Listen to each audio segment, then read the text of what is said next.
کیا وہ محمد صلی اللہ علیہ وسلم بن عبداللہ پر ایمان رکھتے ہیں لیکن محمد صلی اللہ علیہ وسلم پر ایمان نہیں رکھتے۔ آپ صلی اللہ علیہ وسلم کے سب سے بڑے جانی دشمن ابو جہل نے بھی کہا کہ محمد صلی اللہ علیہ وسلم جھوٹے نہیں ہیں۔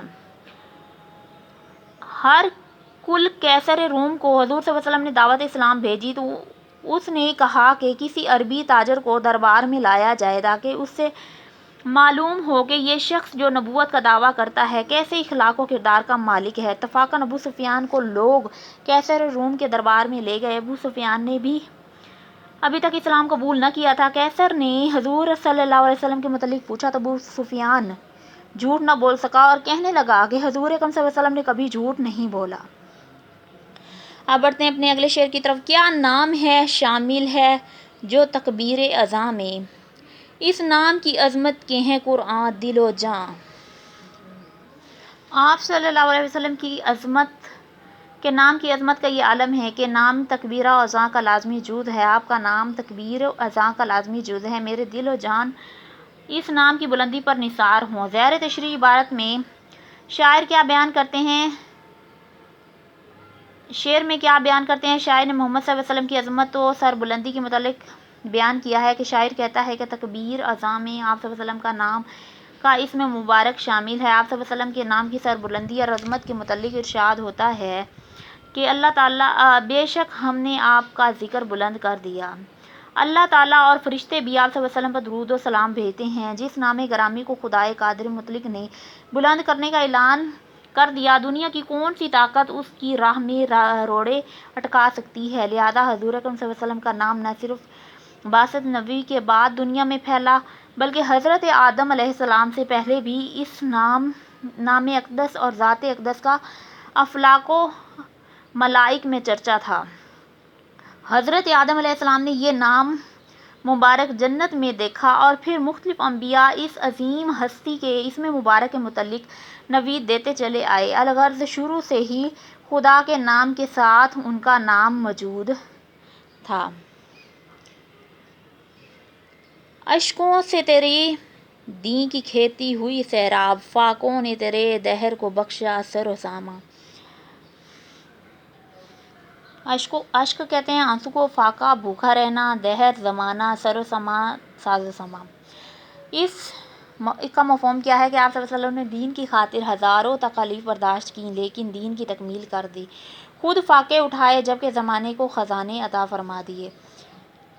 زیر تشریح شعر میں شاعر کیا بیان کر رہے ہیں؟ کسی بھی نئے عقیدے یا دین کی تبلیغ قطعی طور پر آسان نہیں ہوتی اور وہ بھی خاص طور پر کسی بگڑی ہوئی اور گمراہ قوم کو راہ راست پر لانا صرف مشکل ہوتا ہے بلکہ ناممکن بھی ہوتا ہے، اور نئے دین کے مبلغ پر غم و الم کے پہاڑ توڑے جاتے ہیں۔ عرب کا زمانہ جاہلیت جس میں حضور اکرم صلی اللہ علیہ وسلم مبعوث ہوئے کائنات کی بدترین بستی تھا۔ یہ ایسی جاہل، اجڑ اور وحشی قوم تھی جو کہ تہذیب و تمدن سے بے بہرہ تھی۔ سلیقہ و شعور ان میں مفقود تھا۔ تہذیبی، تمدنی، انسانی، معاشرتی اور اخلاقی قدریں پامال ہو چکی تھیں۔ الغرض قوم عرب کی کشتی عین گرداب میں ہچکولے کھا رہی تھی۔ یہ حالت دیکھ کر حضور اکرم صلی اللہ علیہ وسلم کو نہایت رنج و غم ہوتا تھا۔ قوم کی حالت دیکھ کر آپ صلی اللہ علیہ وسلم اشک بار ہو جاتے تھے۔ آپ صلی اللہ علیہ وسلم غار حرا میں تشریف لے جاتے اور اللہ تعالیٰ کے حضور گر گڑا کر دعائیں مانگتے۔ المختصر اللہ نے آپ صلی اللہ علیہ وسلم کو قوم کی اصلاح کی ذمہ داری عطا کی۔ آپ صلی اللہ علیہ وسلم نے قریش کو دامن کوہ میں جمع کر کے دعوت حق دی تو پھر کیا تھا؟ دشمنوں اور ظلم و ستم کا طوفان امڈ آیا، اپنے اور بیگانے جانی دشمنوں میں تبدیل ہو گئے۔ آپ صلی اللہ علیہ وسلم کی راہ میں کانٹے بچھائے گئے۔ شیب ابی طالب میں آپ صلی اللہ علیہ وسلم کے مع خاندان 3 برس تک آپ محصور رہے۔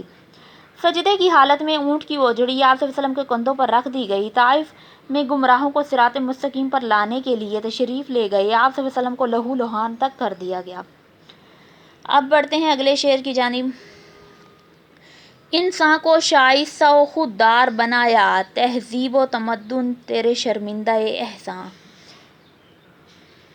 تہذیب و تمدن کہتے ہیں رہن سہن کے طریقے اور انداز۔ شرمندہ احسان، ممنون احسان یعنی کہ احسان مند۔ مفہوم کیا ہے اس کا؟ آپ صلی اللہ علیہ وسلم نے انسان کو اپنی سچی تعلیمات کے ذریعے مہذب اور خوددار بنایا، اس لیے تہذیب و تمدن آپ صلی اللہ علیہ وسلم کے ممنون احسان ہے۔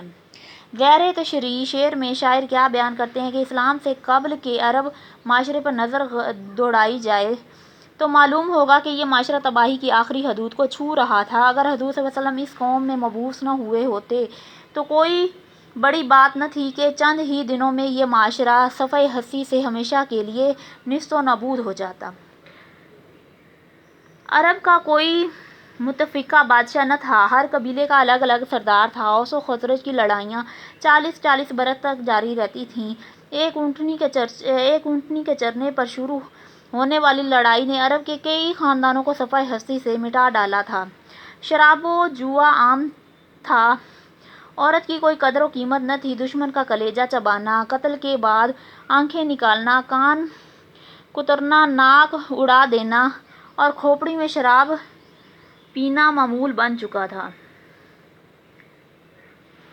لیکن آپ صلی اللہ علیہ وسلم مبعوث ہوئے تو عرب کے معاشرے کی کایا پلٹ گئی۔ دنیا کی جاہل اور اجڑ قوم محمد عربی صلی اللہ علیہ وسلم کے حکم میں وحدانیت تلے متحد ہو گئی۔ اوس و خزرج بھائی بھائی بن گئے، انسان کو تہذیب سکھائی اور بنو مخزوم کی فاطمہ کا ہاتھ کاٹ کر مساوات ہر کسی کے لیے عملی ثبوت بنا دیا۔ مساوات کا کیا کر دیا؟ عملی ثبوت بنا دیا۔ عورت کو ماں، بیوی اور بیٹی تینوں حیثیتوں سے مراتب عطا کیے۔ انسانیت کا جذبہ استوار ہوا اور غلاموں سے بھی حسن سلوک ہونے لگا۔ بیویوں کی عرب میں کوئی قدر نہ تھی، لیکن حضور صلی اللہ علیہ وسلم نے اسے گھر کی ملکہ قرار دیا، جنت کو ماں کے پاؤں کی خاک قرار دیا اور بیٹیوں کی پرورش کو جزائے خیر اور حصول جنت کا ذریعہ قرار دیا۔ اب بڑھتے ہیں اپنے آخری شعر کی طرف۔ رحمت کا یہ عالم ہے کہ مروت کا یہ انداز، ماہر سا گنہگار ہے وابستہ داماں۔ رحمت، کرم، مہربانی، عالم، کیفیت، حالت، مروت، لحاظ، وابستہ داماں، دامن سے بندھا ہوا۔ مفہوم کیا ہے؟ آپ صلی اللہ علیہ وسلم کی رحمت اور محبت کی یہ کیفیت ہے کہ ماہر جیسے گنہگار شخص کو بھی آپ صلی اللہ علیہ وسلم نے اپنے دامن رحمت میں پناہ دے رکھی تھی۔